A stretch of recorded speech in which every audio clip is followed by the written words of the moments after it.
Marcus Chin never expected his morning jog through the university campus to end with him diving in front of a plasma blast mint for an alien princess. But there he was, sprawled across the perfectly manicured grass of Central Park with his back feeling like someone had taken a blowtorch to it, while a 7-foot-tall creature with 4 arms and crystalline skin knelt beside him, speaking in a language that sounded like wind chimes mixed with static electricity. The attack had come out of nowhere. Marcus had been running his usual route when the air itself seemed to tear open above the park. 3 sleek, silver vessels had emerged for what looked like a rip in reality, their hulls gleaming with an otherworldly sheen. Before anyone could react, figures in dark armor had poured out, weapons raised and crackling with energy. The princess, though Marcus didn't know her title at the time, had been walking alone near the fountain, her tall frame draped in flowing robes that seemed to shift colors in the sunlight. She moved with a grace that was distinctly non-human, each step deliberate and measured. When the attackers spotted her, their weapons had immediately swiveled in her direction. Marcus had acted on pure instinct. Years of playing football in high school, and his current job as a paramedic had conditioned him to respond to danger without thinking. He saw the weapons charging up, saw the slight delay as they aimed, and his body moved before his mind caught up. The sprint across the park felt like it took hours, though it couldn't have been more than 3 seconds. The plasma bolt that hit him felt like being struck by lightning while simultaneously being burned by molten metal. The pain was indescribable, radiating from his spine throughout his entire nervous system. He hit the ground hard, rolling twice before coming to rest on his stomach, his EMT training automatically checking his own condition even as consciousness began to fade. The alien princess had immediately dropped to her knees beside him, her 4 hands moving in precise patterns above his body. The strange language she spoke seemed to carry weight in the air itself, and Marcus felt a cooling sensation spreading across his back where the plasma had struck. Through his pain-addled vision, he could see her face clearly for the first time.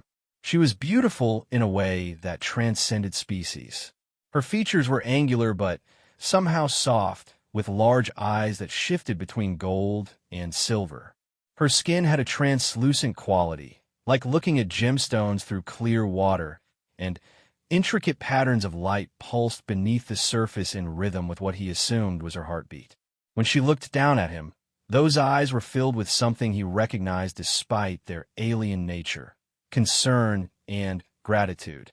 The attack had lasted only minutes. The princess's guards, Marcus hadn't even noticed them until they emerged from their own concealment, had responded with lethal efficiency.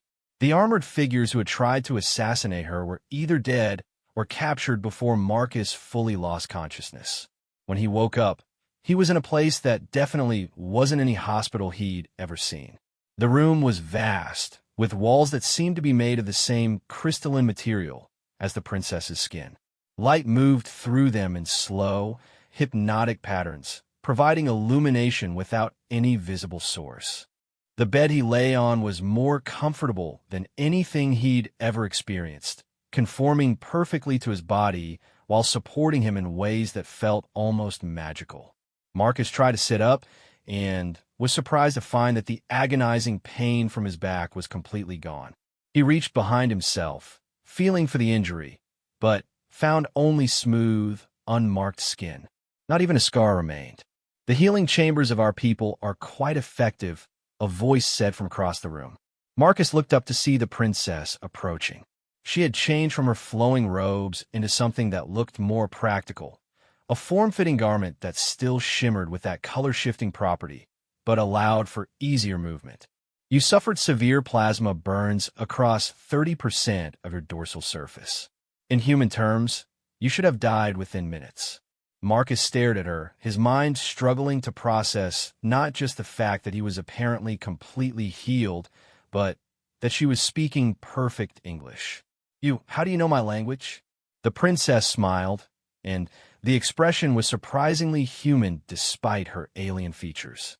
"My people have been observing Earth for some time. We find human languages quite fascinating in their complexity and emotional nuance. I am Kilura Vethnera, fourth princess of the Zephyrian Dominion. She performed what Marcus could only describe as a bow, though it involved a graceful lowering of all four arms in a specific pattern. Marcus Chun, he replied automatically, then felt foolish for introducing himself as if this were a normal social situation. I was just out for a run. What happened back there? Who were those people who attacked you? Kilira's expression darkened, and the light patterns beneath her skin shifted to deeper, more turbulent colors. Assassins from the Obsidian Covenant. They seek to prevent the alliance my mother is attempting to forge with your species. She moved to what appeared to be a window, though Marcus couldn't see any glass. Beyond it lay a view that took his breath away. They were clearly no longer on Earth. The landscape outside was dominated by floating spires of crystal that reached toward a sky painted in shades of purple and gold.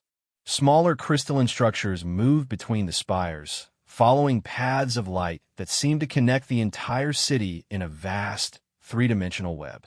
In the distance, Marcus could see other beings moving about their daily lives, some similar to Kilira, others completely different in form and size. "This is Zephyros Prime," Kilira said, following his gaze. "The capital world of our dominion. My mother, Queen Astralneth, brought you here after the attack. Human medical technology would not have been sufficient to save your life." Marcus stood up slowly, testing his body for any signs of the trauma he'd experienced. Everything felt normal, perhaps even better than normal. "Why did you bring me here? I'm grateful for the healing, but surely your people could have just fixed me up and sent me back." Kilira turned from the window, and Marcus noticed that her eyes had shifted to a more silver tone. Among her people, he would later learn, this indicated deep thought or contemplation. "You saved my life, Marcus Chun. In Zephyrian culture, this creates a soul bond between us. Your actions have tied our fates together in ways that transcend individual choice." The weight of her words settled on him slowly. "What does that mean exactly?" "It means that my mother, the Queen, has declared that you must survive and thrive. Your death would bring dishonor not just to me, but to our entire royal line. The soul bond cannot be broken by distance or time. If you die, a part of me dies with you. And the death of a member of the royal family would have significant consequences for both our peoples." Marcus felt a chill run down his spine. "So I'm stuck here?" "Not stuck," Kilira said quickly, "but protected. The Obsidian Covenant will not stop trying to kill me, and now they know that your death would accomplish their goal just as effectively. My mother has decreed that you will remain under the protection of the Royal Guard until the threat is eliminated." As if summoned by her words, the entrance to the room dilated open. Marcus realized it wasn't a door in any conventional sense, but rather an opening that appeared in the crystalline wall. Through it stepped a figure that made Marcus's breath catch in his throat. Queen Astralneth was clearly Kilira's mother, but where the princess had seemed beautiful in an ethereal way, the queen was magnificent in a way that felt almost overwhelming. She was taller than her daughter, standing nearly 8 feet in height, and her 4 arms moved with the fluid precision of someone accustomed to absolute authority. Her crystalline skin held deeper, more complex patterns of light, and her eyes were a constant, shifting spectrum of colors that seemed to peer directly into Marcus's soul. She wore robes that seemed to be made of captured starlight, flowing and shifting with each movement. When she spoke, her voice carried harmonics that Marcus felt as much as heard. "Marcus Chun of Earth," she said, and the way she pronounced his name made it sound like a formal title. "You have saved the life of my daughter and created a bond that cannot be undone. I welcome you as a guest of the royal house, and I promise you this: you will not merely survive, you will thrive among our people." Marcus tried to find his voice. "Your Majesty, I appreciate everything you've done for me, but I have a life on Earth. I have a job, responsibilities." The Queen's eyes fixed on him with an intensity that made him understand why she ruled an interstellar empire. "Your old life ended the moment you chose to shield my daughter. The soul bond changes everything for both of you. But do not think of this as a prison sentence, Marcus Chun. Think of it as an opportunity to become something greater than you ever imagined possible. She gestured with one of her arms, and the wall opposite the window became transparent, revealing a corridor beyond filled with beings of dozens of different species. The Zephyrian Dominion encompasses 17 star systems and 43 inhabited worlds. We are not merely one species, but a coalition of peoples united in our pursuit of knowledge, growth, and mutual protection. You are now part of that coalition. But I don't understand, Marcus said. I'm just a human. I'm not special or important. I was just in the right place at the right time. Kilira stepped forward, and Marcus noticed that the light patterns under her skin brightened when she looked at him. You're wrong about not being special. Do you know what the probability was of a human being willing to sacrifice themselves for a complete alien being? Our sociologists had calculated it at less than 3%. Do you know what the probability was of that same human surviving a plasma blast that should have killed them instantly? Less than 1%. Do you know what the probability was of that human being compatible with our healing technology? So small our computers registered it as 0. The Queen nodded approvingly at her daughter's explanation. The universe itself seems to have chosen you for this role, Marcus Chun. Our wisest seers believe that your presence here is part of a much larger pattern, one that may determine the fate of both our species. Marcus sat back down on the edge of the bed, feeling overwhelmed by the enormity of what they were telling him. What am I supposed to do? I don't know anything about your people, your technology, your enemies. I'm just a paramedic from New York. That is exactly why you are valuable, the Queen said. Your perspective is unique among our people. You see solutions that we cannot because you think in ways that we do not. And your experience in preserving life under pressure will serve you well in the challenges ahead. She moved to the window and gestured to the city beyond. The Obsidian Covenant grows bolder with each passing cycle. They seek to destroy the alliance I am building with your people because they fear what humans might bring to the galactic community. They see in humanity the same potential that I do, the potential to change everything. What kind of potential? Marcus asked. Kilira answered before her mother could speak.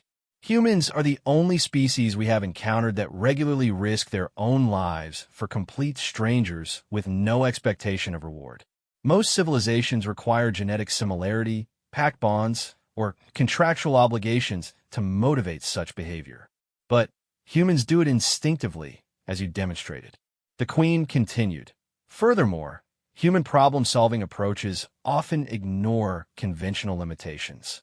Where other species see impossible barriers, humans see puzzles to be solved. Your people have a saying, necessity is the mother of invention. This concept is nearly unique to your species. Marcus looked between the two royal Zephyrians, trying to process everything they were telling him. So what happens now? Do I just live here? Learn to be an alien? You learn to be yourself, but with new possibilities, the Queen said. Tomorrow, you will begin training with our Royal Guard. You will learn our languages, our technologies, our ways of thinking. But you will also teach us your ways, show us how humans approach problems that have puzzled us for generations. She paused, and her eyes shifted to a warmer, more golden hue. And you will help us prepare for the war that is coming. The weight of those words settled on the room like a physical presence. Marcus felt his training as a paramedic kicking in, the ability to stay calm and focused when everything was falling apart. What war? The Obsidian Covenant is not content to simply prevent an alliance between our peoples, Kilira explained. They seek to eliminate humanity entirely before your species can spread beyond your home system. They view humans as a contamination that must be cleansed from the galaxy. The Queen's expression hardened, and the light patterns under her skin shifted to deeper, more aggressive colors. They made a critical error when they tried to assassinate my daughter. By doing so on Earth, in front of human witnesses, they have given me the justification I needed to bring the full might of the Dominion to bear in humanity's defense. Marcus stood up again, pacing to the window to look out at the alien city. Everything he'd known about his life had been turned upside down in the span of a few hours. But as he watched the peaceful movement of beings going about their daily lives in this crystal metropolis, he felt something stirring inside him that he recognized from his worst days as a paramedic, a determination to protect those who couldn't protect themselves. "How long do we have?" he asked. "Our intelligence suggests they will begin their assault on Earth within 6 months," the Queen replied. "But they underestimate both human resilience and the speed with which our two peoples can learn to work together." Marcus turned back to face them, and both Keelira and her mother could see that something had changed in his expression. The overwhelmed confusion had been replaced by the focused determination of someone who had found his purpose. "Then, we better get started," he said. The Queen smiled, and for the first time since he'd met her, Marcus could see the family resemblance between her and Keelira. "Indeed we should, but first you should rest and recover fully. Tomorrow begins your new life, Marcus-chun. I suspect it will be far more extraordinary than your old one." As a royal family prepared to leave, Keelira lingered by the door. "Marcus," she said, and her voice carried a note of something that seemed almost like uncertainty. "I want you to know that while the soul bond was created by your actions, it does not make you a prisoner. The bond enhances both our lives. It does not diminish them." Marcus looked at her, noting the way the light under her skin pulsed in a rhythm that somehow seemed connected to his own heartbeat. "What does it feel like? The bond?" She considered the question for a moment, her eyes shifting through several colors before settling on a soft gold. "Like having a constant awareness that someone else's well-being matters as much as your own. Like knowing that somewhere in the universe, there is someone who will fight for your survival with the same intensity that you would fight for theirs." After they left, Marcus stood alone in his crystalline room, looking out at the alien sky beginning to darken as night fell over Zephyros Prime. Stars unlike any he'd ever seen began to appear, some moving in patterns that suggested they weren't stars at all, but ships or space stations maintaining their orbits around the planet. He thought about his life on Earth, his apartment in Brooklyn, his job with the ambulance service, his few close friends who were probably wondering where he'd disappeared to. All of that felt like it belonged to someone else now, like memories from a movie he'd watched rather than experiences he'd lived. But as he considered what lay ahead, learning to fight alongside aliens, helping to prepare for a war across the stars, being bound by some mystical connection to an alien princess, he realized he wasn't afraid. Overwhelmed, certainly. Uncertain about almost everything, but not afraid. Maybe it was the paramedic training again, the ability to function in crisis situations. Or maybe it was something deeper, a recognition that this was what he'd been preparing for his entire life without knowing it. Every emergency call, every life or death decision, every moment when he'd chosen to help a stranger in need had been leading to this. As he settled into the impossible comfortable bed to sleep his first night on an alien world, Marcus-chun couldn't help but smile. His morning jog had certainly taken an unexpected turn. Outside his window, the city of crystal spires continued its nighttime dance of lights and movement, and somewhere in the distance, preparations were already beginning for the war that would determine whether humanity would join the galactic community or be erased from existence entirely. But tonight, Marcus would rest. Tomorrow, he would begin learning how to save not just one life, but an entire species.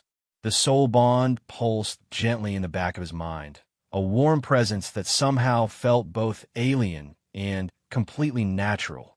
Whatever came next, he wouldn't be facing it alone. Marcus woke to the sound of crystalline chimes and the gentle sensation of being lifted from sleep rather than yanked into consciousness.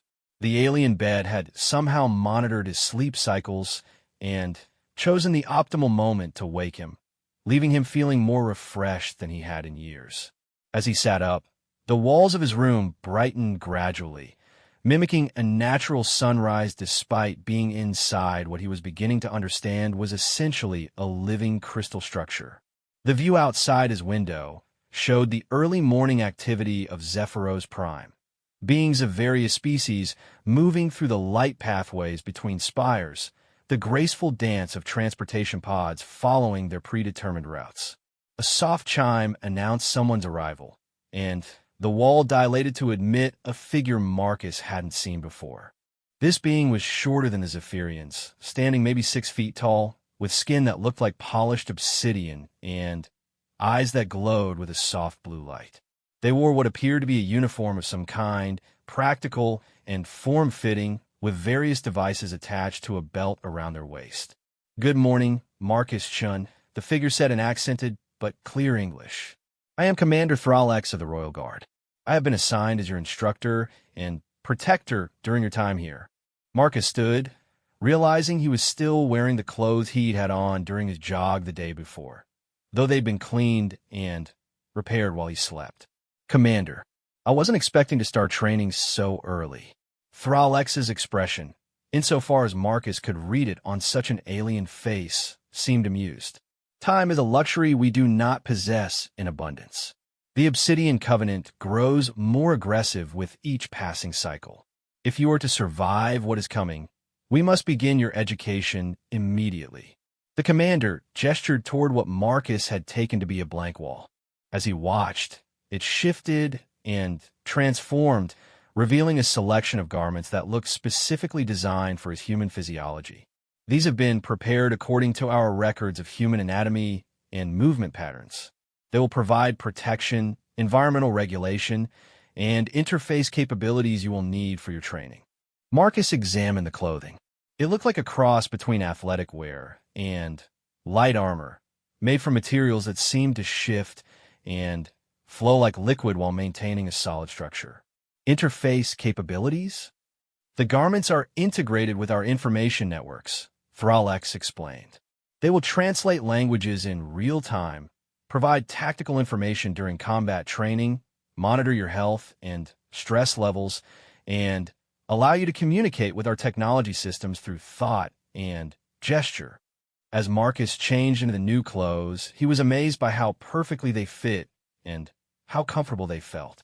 The material seemed to adjust itself constantly to provide optimal support and temperature regulation. When he was finished, Thralex nodded approvingly. "Excellent. Now we begin your education in earnest. Follow me." They exited Marcus's room and entered a corridor that seemed to stretch on indefinitely in both directions. The walls here were the same crystalline material, but they pulsed with patterns of information, streams of light carrying data at speeds that made Marcus dizzy to watch directly. "The first thing you must understand," Thralex said as they walked, "is that you are no longer merely human. The healing process required the integration of Zephyrian biotechnology into your cellular structure. You are now what we call a bridge being, retaining your human consciousness and perspective while gaining enhanced physical capabilities." Marcus stopped walking. "You didn't tell me you were going to change me." Thralex turned to face him, those glowing blue eyes unreadable. "The choice was save your life with modifications or allow you to die.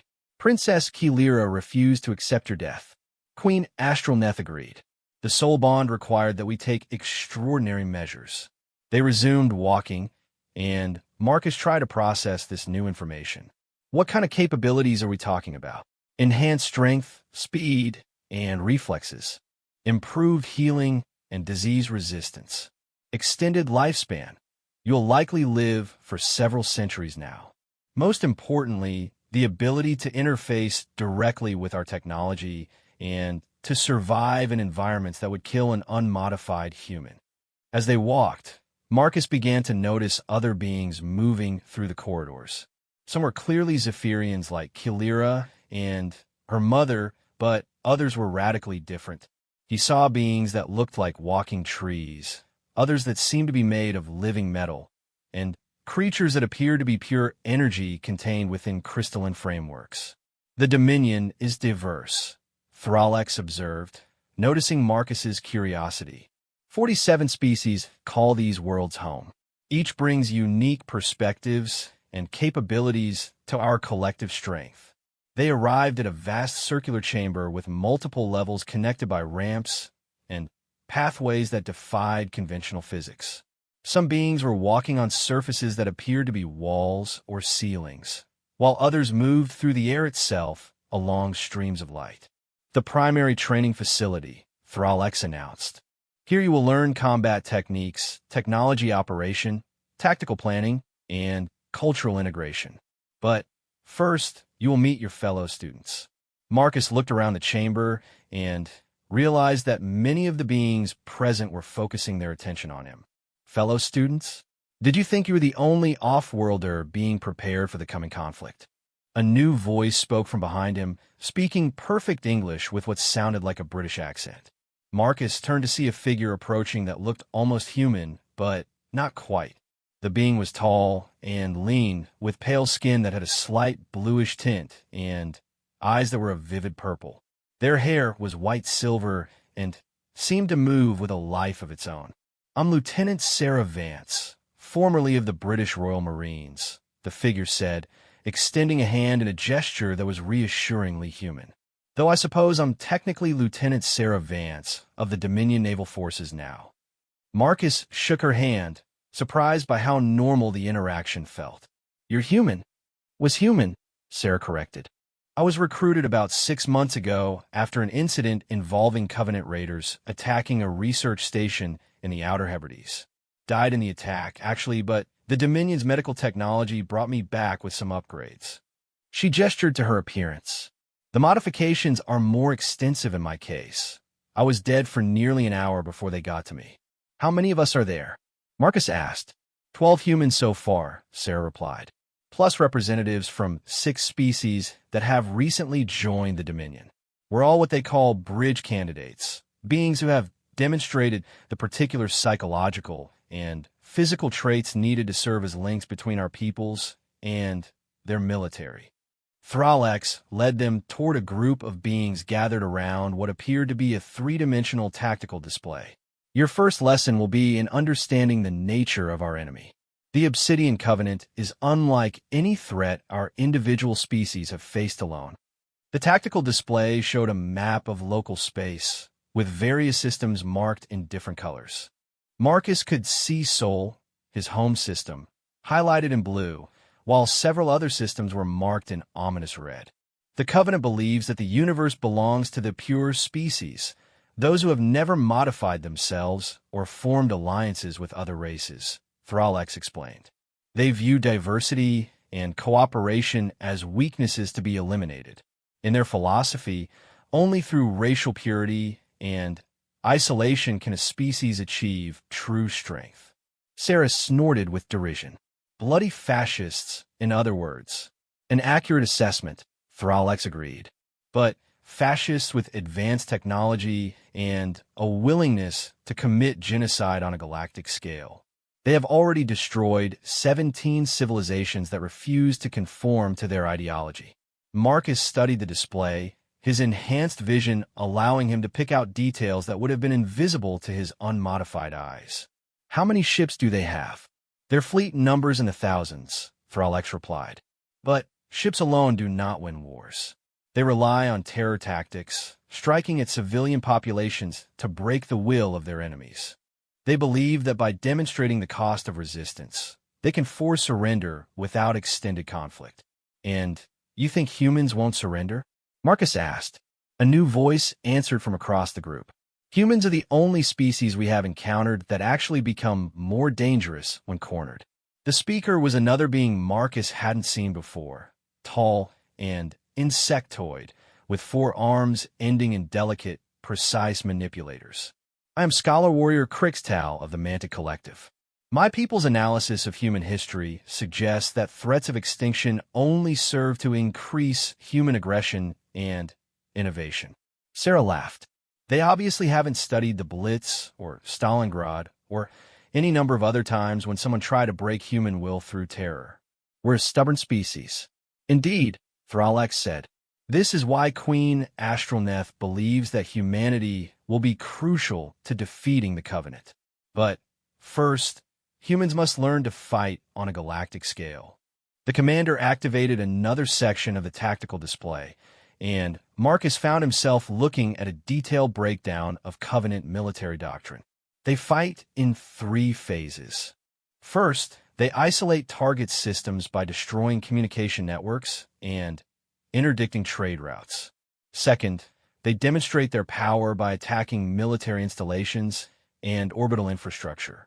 Finally, they demand surrender and begin systematic elimination of non-compliant populations. How long does the process usually take?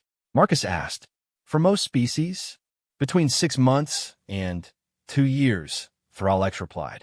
However, their intelligence on humanity is limited. They do not understand how humans will respond to each phase of their strategy. Crixtal chittered in what Marcus was beginning to recognize as the mantid equivalent of laughter. They expect humans to behave rationally. They do not comprehend that humans often do their best work when acting irrationally. The training session continued for several hours, with Marcus and the other bridge candidates learning about Covenant technology, tactics, and psychology. Marcus was surprised by how quickly he absorbed the information. The modifications to his brain apparently included enhanced learning capabilities. During a break in the formal instruction, Sarah approached him. How are you holding up with all this? Marcus considered the question. Better than I expected, actually. Is that normal? The modifications help, Sarah said. But I think it's more than that. We're all here because we have a particular psychological profile. People who adapt quickly to extreme circumstances and who instinctively protect others. The selection process isn't random. Selection process? Sarah's expression grew more serious. You don't think it was a coincidence that you happened to be in the right place at the right time to save Princess Kalira, do you? The Dominion has been monitoring Earth for years, identifying potential candidates. The attack was real, but your presence there was encouraged. Marcus felt a chill run through him. They set me up. They set up the opportunity, Sarah clarified. But the choice to act was entirely yours. The psychological profiles can predict who might be willing to risk their lives for a stranger, but they can't force someone to actually do it. Before Marcus could respond, an alarm began sounding throughout the training facility. The harmonic tones were unlike anything he'd heard before, but somehow his modified nervous system interpreted them as conveying urgent danger. Thralex appeared beside them almost instantly. All bridge candidates report to combat stations. Covenant forces have just entered the outer system. The training facility erupted into organized chaos as beings moved to predetermined positions with military precision.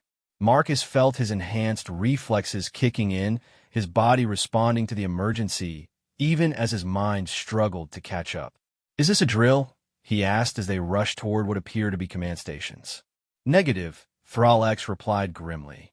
The Covenant has accelerated their timeline. They're beginning their assault 6 months ahead of schedule. Sarah grabbed Marcus's arm as they moved. This is it. Everything we've learned today is about to be put to the test. They reached the command stations, which turned out to be sophisticated interfaces that responded to thought and gesture. Marcus found himself linked directly to the Dominion sensor networks, able to perceive the incoming Covenant fleet as if he were floating in space above the planet. The enemy ships were unlike anything he'd seen in science fiction movies or books. They were organic-looking, with hulls that seemed to shift and writhe like living tissue. Their weapons were charging with energy that made Marcus's modified senses recoil in instinctive revulsion. 47 ships in the first wave, reported a Zephyrian officer. Dreadnought-class vessels with full planetary bombardment capability. Estimated time to weapons range. Thralex asked. 6 hours, 17 minutes. Marcus found himself speaking without conscious thought. They're not planning to invade. This is an extinction strike. Everyone turned to look at him. Explain, Thralex commanded. Marcus studied the approaching fleet through the sensor network, his enhanced pattern recognition picking up details that weren't immediately obvious. The formation, the ship types, the approach vector, they're not configured for invasion or occupation. They're set up for complete sterilization of the planet. Krickstow's mandibles clicked rapidly. The human is correct. This is a cleansing fleet. Princess Kalira's voice suddenly filled the command center, transmitted from the royal palace.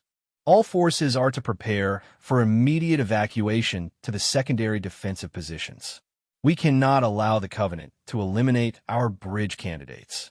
Marcus felt the soul bond pulse strongly as her voice washed over him, and he realized that she was afraid, not for herself, but for him.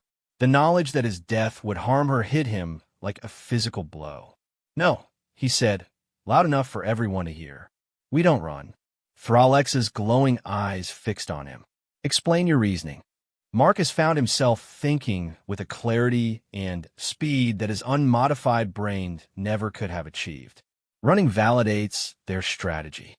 They want us to be afraid, to scatter, to react predictably. But what if we don't?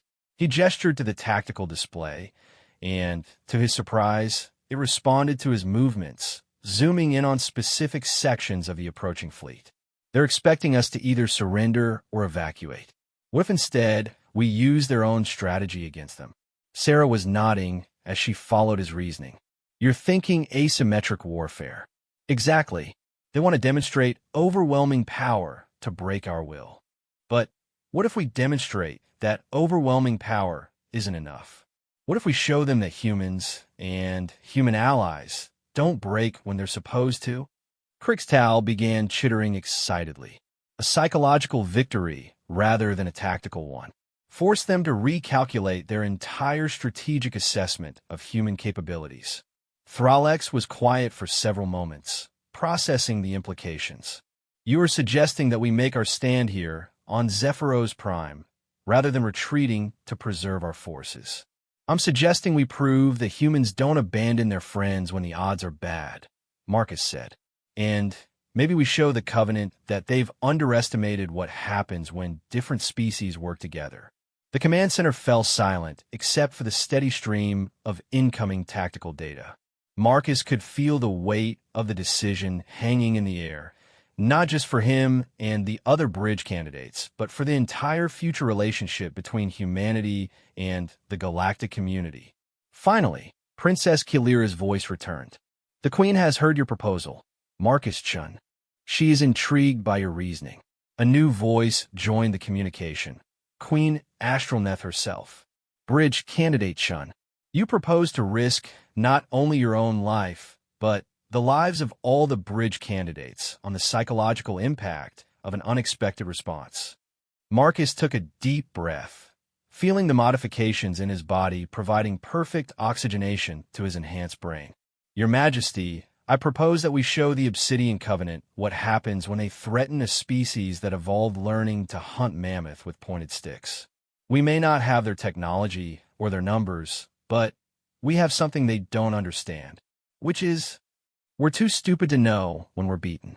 For a moment, Marcus wondered if he'd just committed some kind of intergalactic diplomatic suicide. Then he heard Queen Astralneth laugh, a sound like crystalline bells mixed with solar wind. "Very well, Marcus Chun.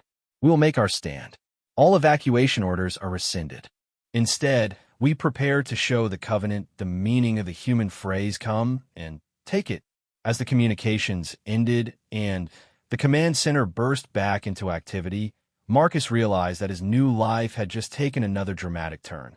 In a span of 2 days, he'd gone from paramedic to alien princess protector to military strategist, helping plan the defense of an alien world. Sarah clapped him on the shoulder. "Well, that was either brilliant or completely barmy.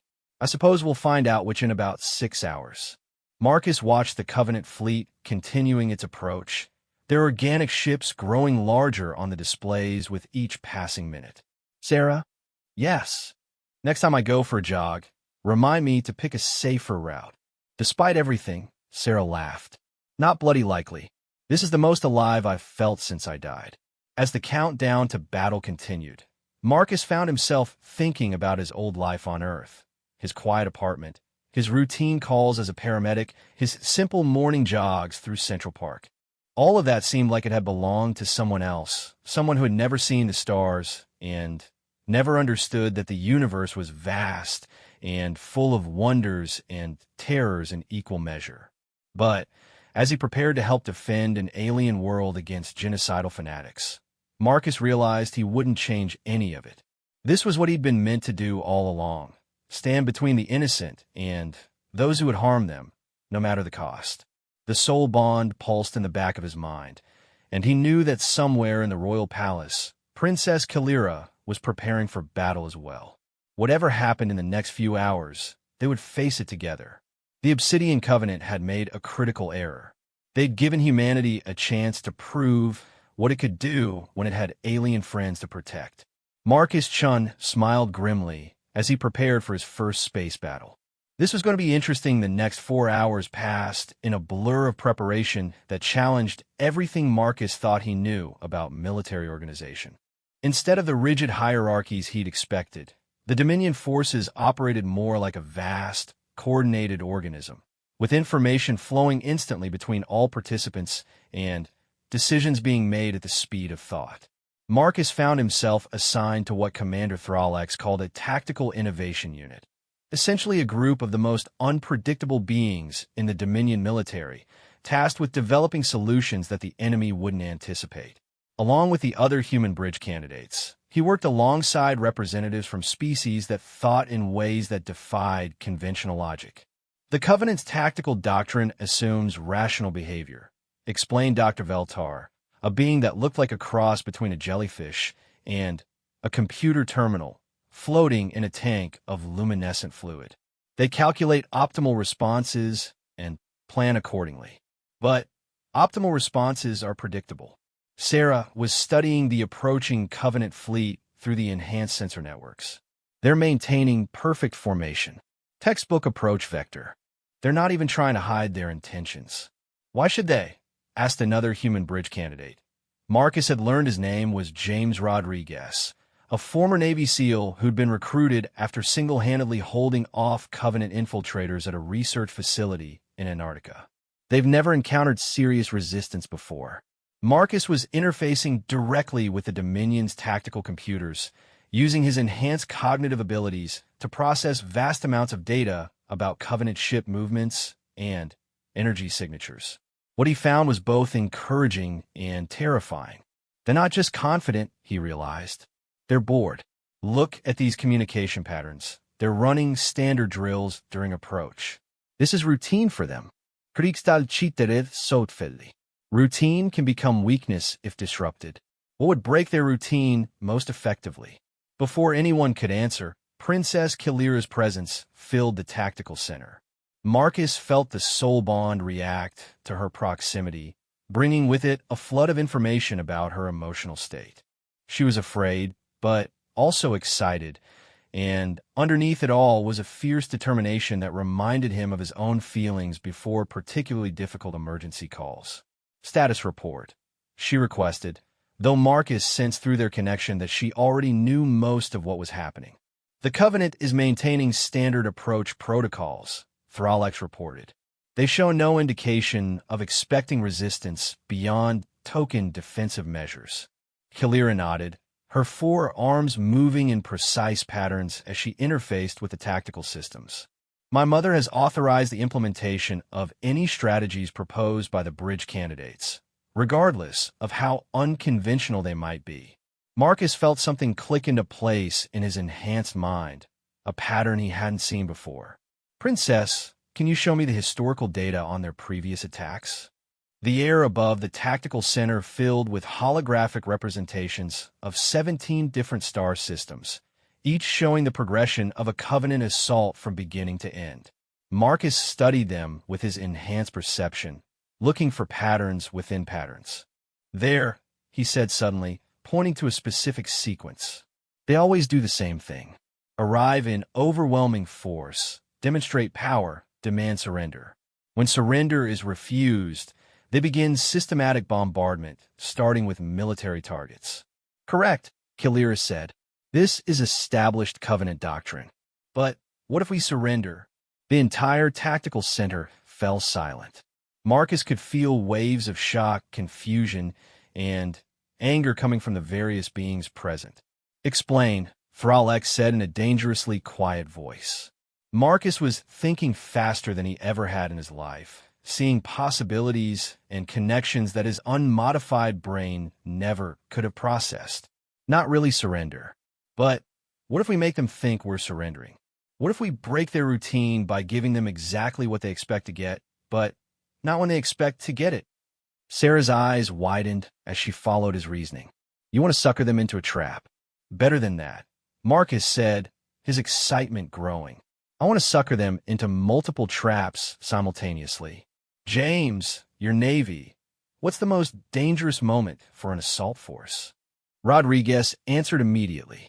When they transition from assault configuration to occupation configuration, that's when you're most vulnerable. Exactly. The Covenant attacks are perfectly optimized for overwhelming resistance and forcing surrender, but they're not optimized for managing surrender. Look at the historical data. In every case where they achieved quick victory, they had to reorganize their entire fleet structure to begin occupation protocols. Dr. Veltar's tank bubbled with excitement. A phase transition vulnerability. During reorganization, their ships must power down weapons and reconfigure for planetary management. Fascinating. Kalira was studying the tactical projections with all four of her hands moving across different control interfaces. You propose to offer surrender during their approach, drawing them into occupation configuration, then initiate resistance when they are most vulnerable. Not just resistance, Marcus said. Remember, this isn't about winning a single battle. It's about sending a message. We need to show them that their entire strategy is flawed when applied to humans and human allies.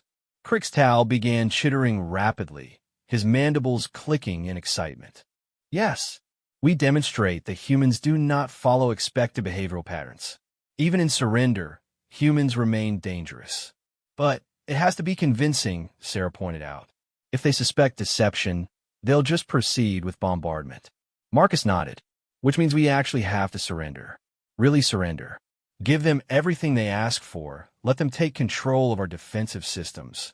Allow them to land occupation forces. That's insane, Rodriguez said. What if we can't take back control? That's where the human factor comes in, Marcus replied. Covenant psychology assumes that defeated enemies stay defeated. They don't understand that humans can surrender tactically and then keep fighting strategically. Princess Kalira's eyes had shifted to a brilliant gold color that Marcus was learning indicated intense concentration. Through their soul bond, he could feel her processing the implications of his proposal at superhuman speed. The psychological impact would be enormous, she said slowly. But the risks are worth it, Marcus interrupted, surprising himself with his boldness in speaking to royalty. Your Majesty, forgive me, but the Covenant's entire strategy depends on predictable behavior.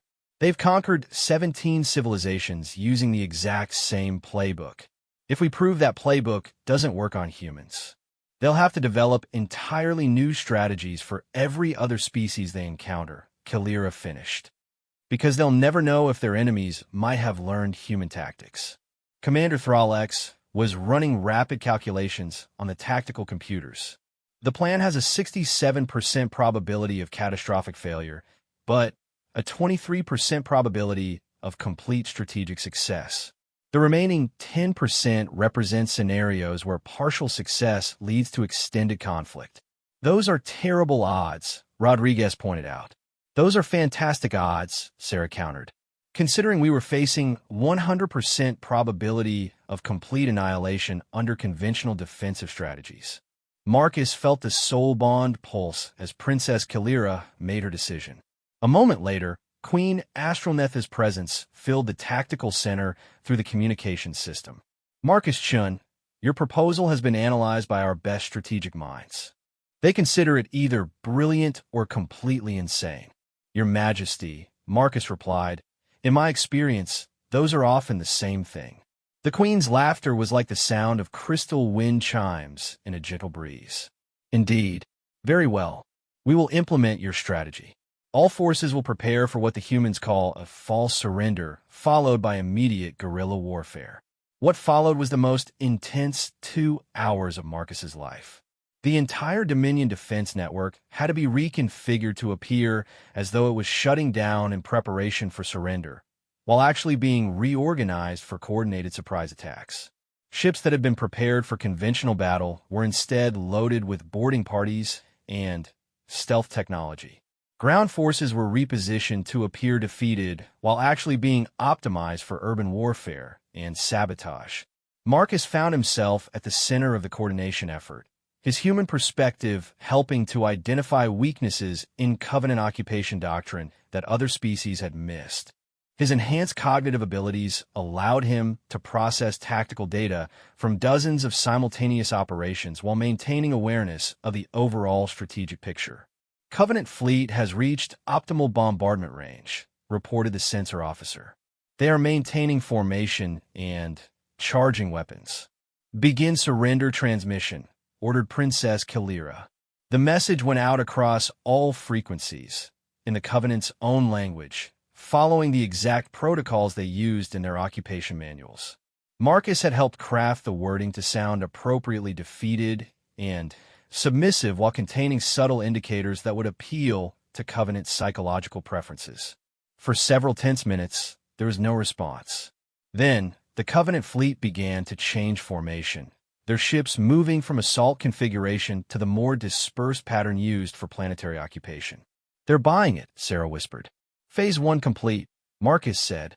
"Now we wait for them to land occupation forces." The next hour tested everyone's nerves as Covenant ships entered the planet's atmosphere and began landing at strategic locations around the capital city. Marcus watched through the sensor networks as thousands of Covenant troops disembarked, setting up control centers and beginning the process of cataloging the population.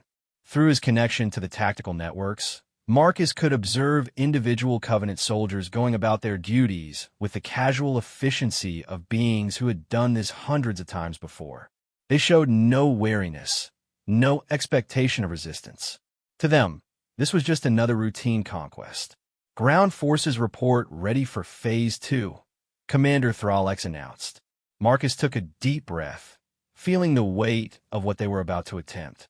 If this worked, it would be the first major victory against the Obsidian Covenant in decades. If it failed, it would likely be the last resistance any species would ever mount against them. "Princess," he said, "I think it's time to show them why humans are called humanity F*******.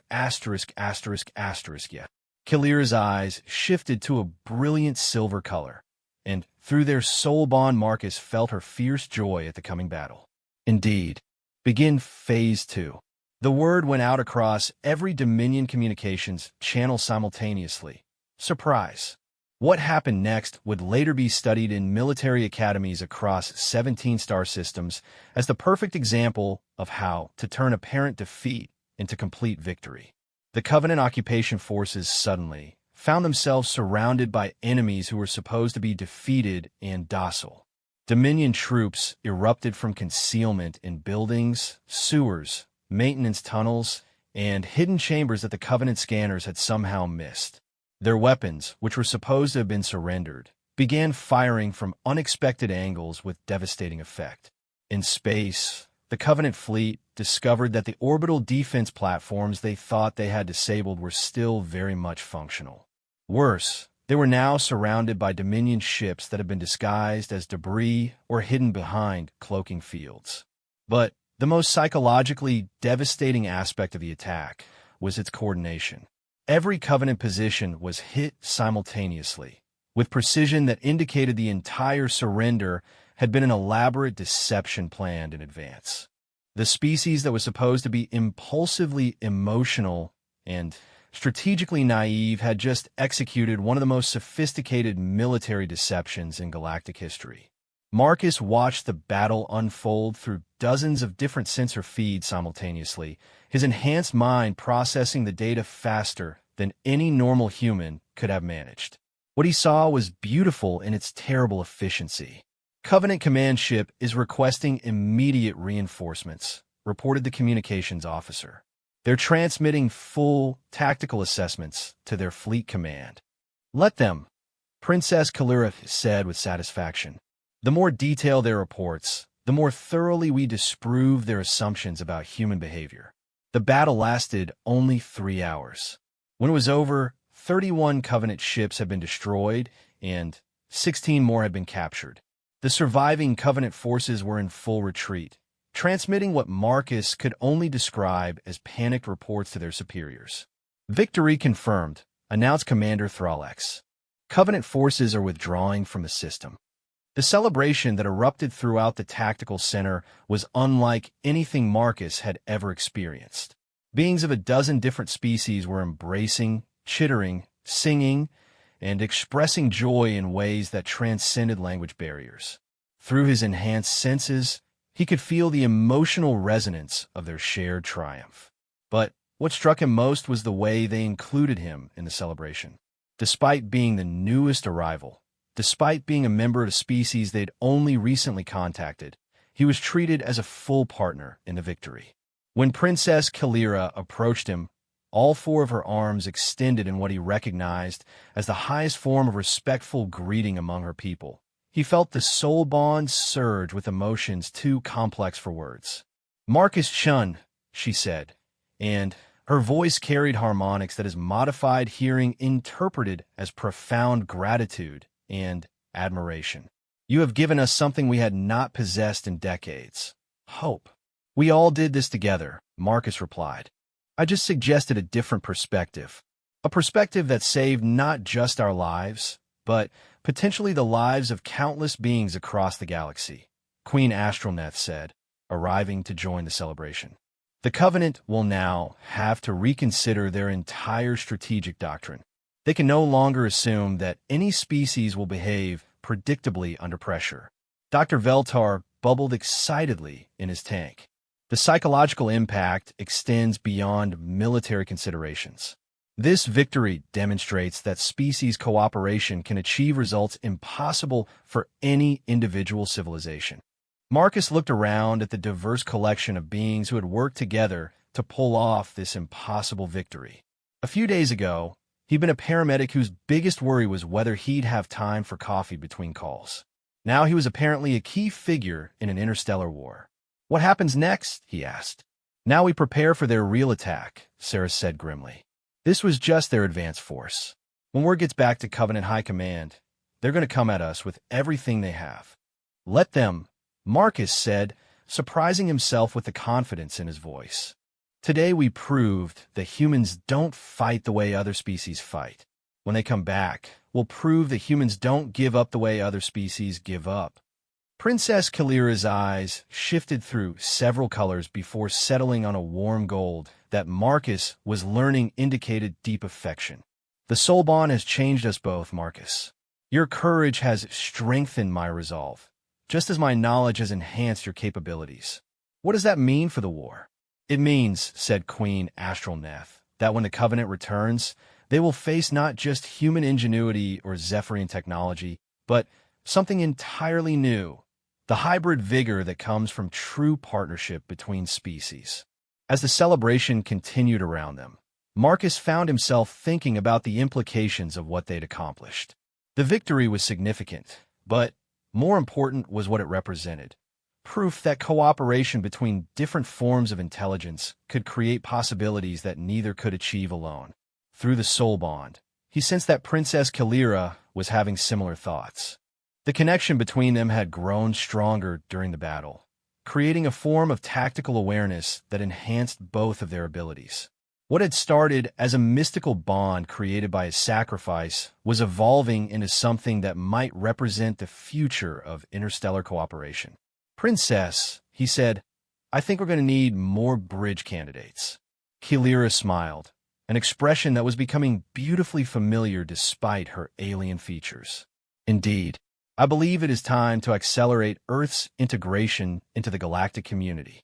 Marcus looked out through the crystal walls of the tactical center at the stars beginning to appear in Zephyros Prime's darkening sky.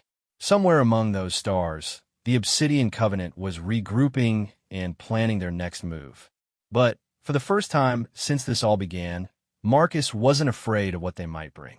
Humanity had found its place among the stars, and that place was standing beside their friends when the odds were impossible and the stakes were everything that mattered. The Covenant had made their second critical error. They'd given humanity and its allies time to prove what they could accomplish together. 3 months after the Battle of Zephyros Prime, Marcus stood in the observation deck of the massive space station that had become the headquarters for what military historians would later call the Grand Alliance. The structure itself was a marvel of cooperative engineering. Crystalline Zephyrian architecture merged seamlessly with the organic curves favored by the Mantic Collective, while human-designed modular components provided flexibility, and the flowing energy conduits of the Veltar delegation created a living network throughout the entire complex. Through the transparent aluminum viewports, Marcus could see the most impressive sight in the known galaxy. A fleet composed of ships from 47 different species, all working together with a coordination that would have been impossible just months earlier.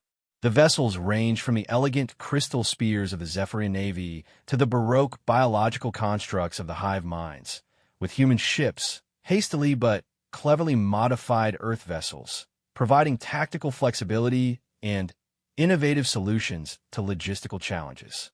Impressive, isn't it? Princess Kalira said, approaching from behind. Marcus didn't need to turn around to know she was there. The soul bond had evolved to the point where they were constantly aware of each other's presence and emotional state. What had started as a mystical connection had become something like a shared consciousness, allowing them to coordinate their actions with an efficiency that amazed their military advisors. Terrifying is more like it, Marcus replied, though he was smiling. 6 months ago, I was worried about paying rent. Now I'm helping plan the largest military operation in galactic history. Kalira moved to stand beside him at the viewport, her 4 arms moving in the graceful patterns that Marcus had learned were an unconscious expression of her thought processes. The scope of our undertaking is indeed vast. Intelligence reports suggest the Covenant is marshaling forces from across their empire for what they call the final cleansing. Marcus nodded grimly. The reports that had been filtering in from deep space reconnaissance missions painted a picture of Covenant preparation that was both impressive and horrifying. They weren't just planning to defeat the Grand Alliance. They were planning to eliminate every species that had shown the potential to resist their ideology. How many ships are we expecting? Marcus asked, though he already knew the answer would be disturbing. Conservative estimates place their fleet at over 3,000 vessels, ranging from fast attack corvettes to planet-killer dreadnoughts, Kalira replied.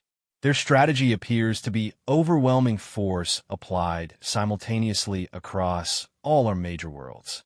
And we have approximately 800 ships in the primary fleet, with perhaps 300 more scattered across our defensive positions. Kalira's eyes shifted to a deeper silver color that Marcus had learned indicated serious concern. Numerically, we are significantly outmatched. Marcus was quiet for a moment, watching a group of human destroyers executing formation maneuvers alongside a squadron of Manta bioships. The differences in their design philosophies were stark, but somehow they moved together with perfect coordination, their tactical systems linked through translation protocols that had been developed in the wake of the first victory. Numbers don't tell the whole story, he said finally. The Covenant is still fighting the same way they've always fought. Overwhelming force, predictable tactics, assumption that their enemies will behave rationally. But we're not fighting the way they expect. Through the soul bond, Marcus could feel Kalira's amusement at his confidence. You sound remarkably certain for someone facing odds of nearly 4-1. I am certain, Marcus said. Not certain we'll win. The Covenant is powerful and ruthless, and they've had millennia to perfect their war machine. But certain that they don't understand what they're really fighting.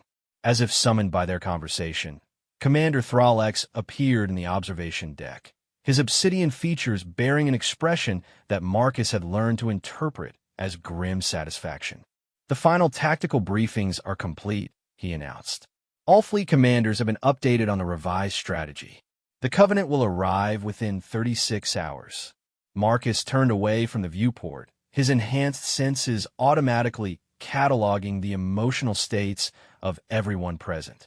The soul bond with Kilira provided a baseline of calm determination, while Thralex projected the focused intensity of a veteran warrior preparing for battle.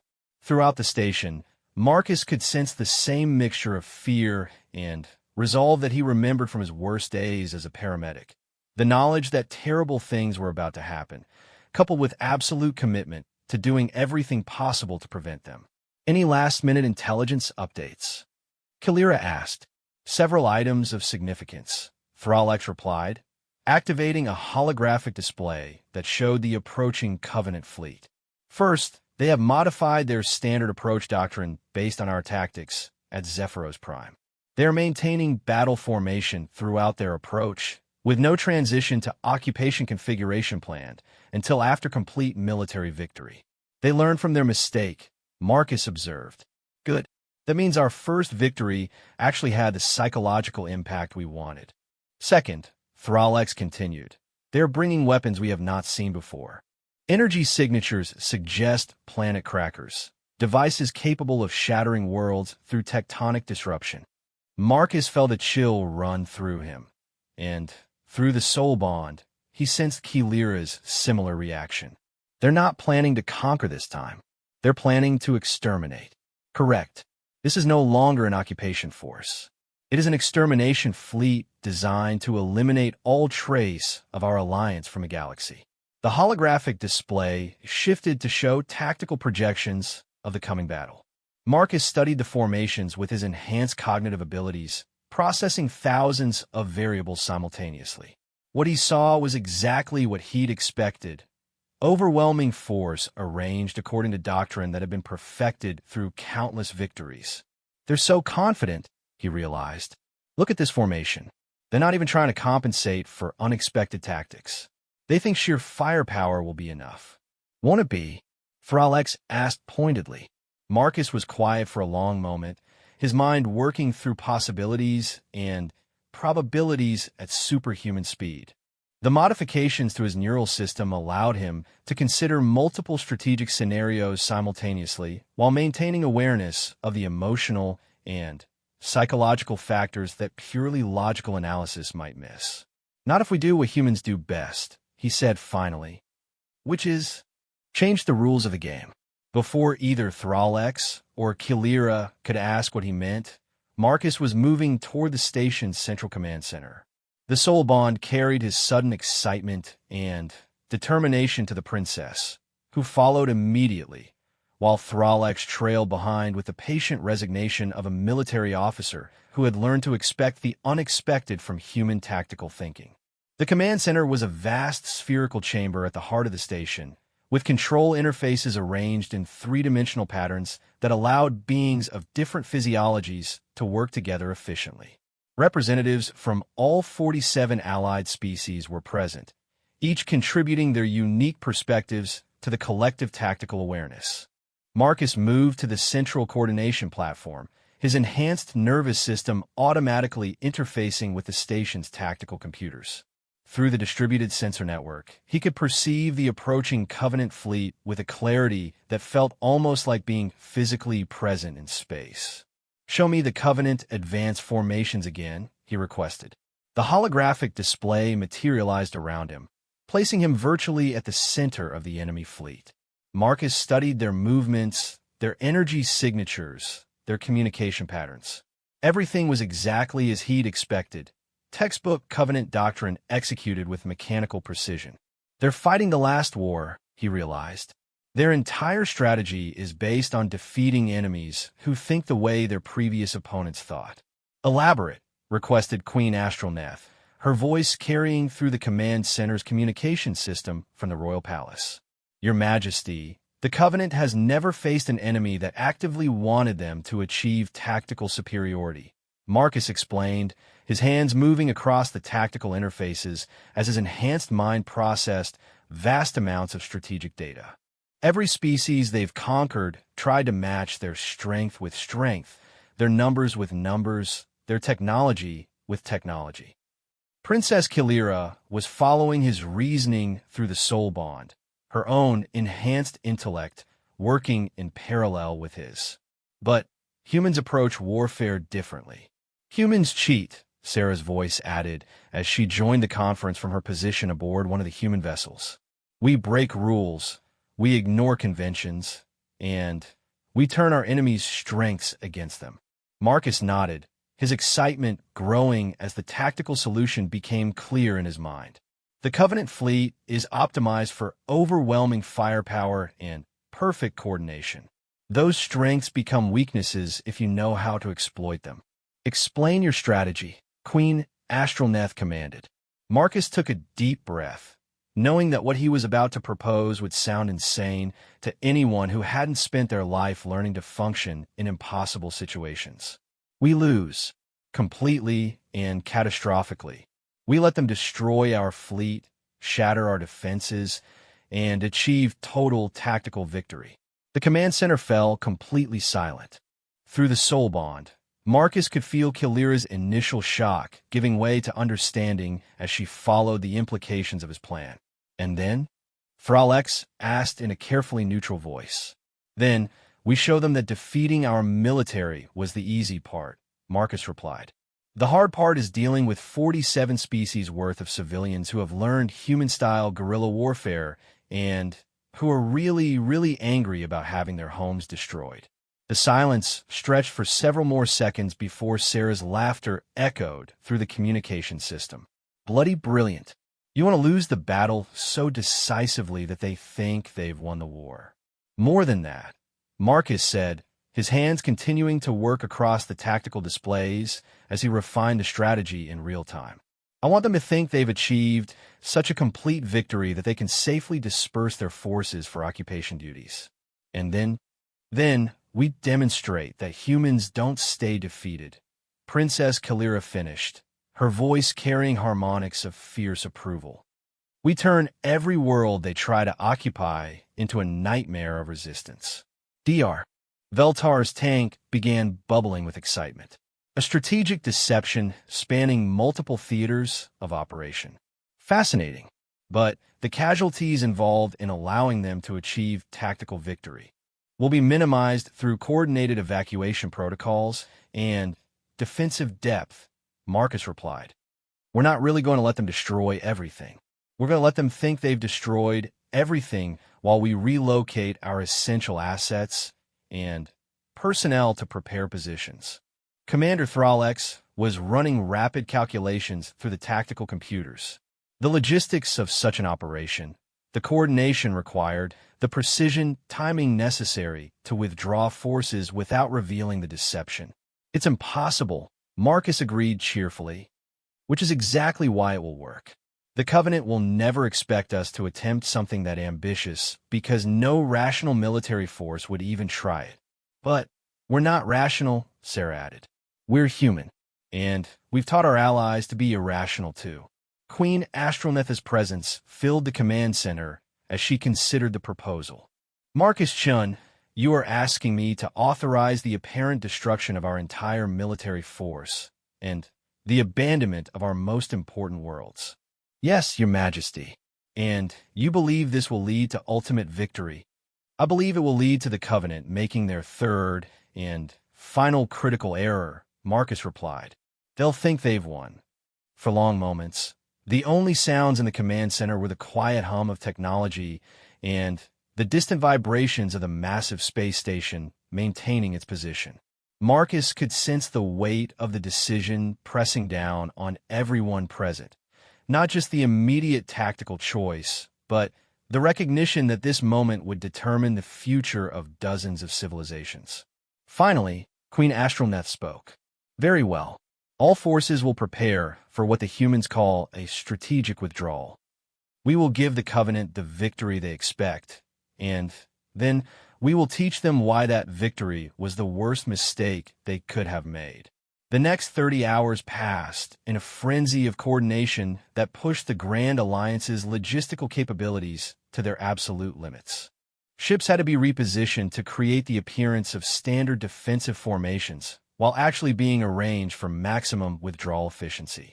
Planetary populations had to be evacuated to hidden installations that could support them during extended occupation.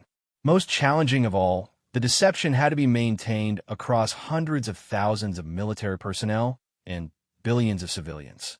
Marcus found himself at the center of the coordination effort, his enhanced abilities allowing him to process information from multiple fronts simultaneously while maintaining strategic oversight of the entire operation. The soul bond with Princess Kalira had evolved to the point where they could share tactical awareness instantly, creating a form of command coordination that was unprecedented in galactic military history. Covenant fleet has reached the outer system boundary, reported the sensor officer as the enemy finally arrived. All vessels maintaining assault formation. No indication they suspect our withdrawal preparations. Marcus watched the approaching fleet through the sensor networks, noting the mechanical precision of their movements. Everything was exactly as Covenant doctrine prescribed. Overwhelming force applied with perfect coordination to achieve rapid victory. They really think this is going to be simple, he realized. After everything that's happened, they still believe they can solve the problem with enough firepower. Their arrogance will be their downfall, Princess Kalira said, though Marcus could sense her nervousness through their connection. What they were about to attempt had never been tried on this scale. If anything went wrong, the consequences would be catastrophic. All units report ready for Phase 1, Commander Thralex announced. Fleet withdrawal can begin on your command. Marcus took one last look at the approaching Covenant armada. Thousands of ships carrying weapons capable of sterilizing planets, manned by warriors who had never known defeat, led by commanders who had conquered 17 civilizations using the same ruthless efficiency. Then he thought about the hidden installations scattered across dozens of worlds, the resistance cells that had been trained in human-style guerrilla tactics, the supply caches and communication networks that would support an insurgency spanning entire star systems. Most importantly, he thought about the 47 species that had learned to work together with a unity that transcended individual cultural limitations. The Covenant was about to win the greatest military victory in their history. It was also about to be the last victory they would ever achieve. Execute Phase 1, Marcus commanded. Time to show them what happens when they beat humanity. As the Grand Alliance fleet began its carefully choreographed defeat, Marcus smiled with grim satisfaction. The real war was about to begin. And this time, the humans weren't going to fight FAI 6 months after the Covenant's total victory at the Battle of Seven Systems. Marcus crouched in the rubble of what had once been the Grand Library of New Velterra, watching Covenant occupation forces through night vision enhancements that were a hybrid of human technology and Zephyrian bioengineering. The enemy patrol was moving with the casual confidence of troops who believed themselves to be in complete control of a conquered world. They were about to learn otherwise. The liberation of the outer colonies had taken longer than initially planned, but the results exceeded even Marcus's most optimistic projections. What the Covenant had interpreted as scattered acts of terrorism and criminal resistance was actually a carefully coordinated campaign designed to systematically destroy their ability to maintain control across their newly conquered territories. Patrol consists of 12 soldiers, standard Covenant body armor, plasma rifles with full charge packs. Sarah's voice whispered through the quantum-encrypted communication network that linked resistance cells across 17 star systems. No heavy weapons, no air support. They're treating this like a routine security sweep. Marcus smiled grimly as he watched the Covenant troops moving through the ruins with the mechanical efficiency that characterized all their operations. Even after months of escalating resistance, they continued to follow doctrine that had been designed for pacified populations, not for planets full of beings who had learned human-style asymmetric warfare. Confirmed. Moving to intercept. His response was transmitted not just to Sarah, but to Princess Kalira, who was coordinating similar operation from hidden base 3 star systems away. The soul bond had grown stronger over the months of separation, allowing them to share tactical awareness across impossible distances. Through that mystical connection, Marcus could sense her approval and her own fierce satisfaction as her own team prepared to strike at Covenant forces besieging the crystal cities of Zephyros Prime. What had started as a bond created by a sacrifice had evolved into something that military analysts were calling quantum tactical empathy, a shared consciousness that allowed perfect coordination between allied forces regardless of distance or communication delays. Marcus signaled to his team a mixed group that perfectly represented the evolution of the Grand Alliance. Former Covenant worlds had provided volunteers who understood enemy psychology and tactics. Zephyr engineers had contributed stealth technology and energy weapons. Mantid warriors brought biological enhancements and hive mind coordination.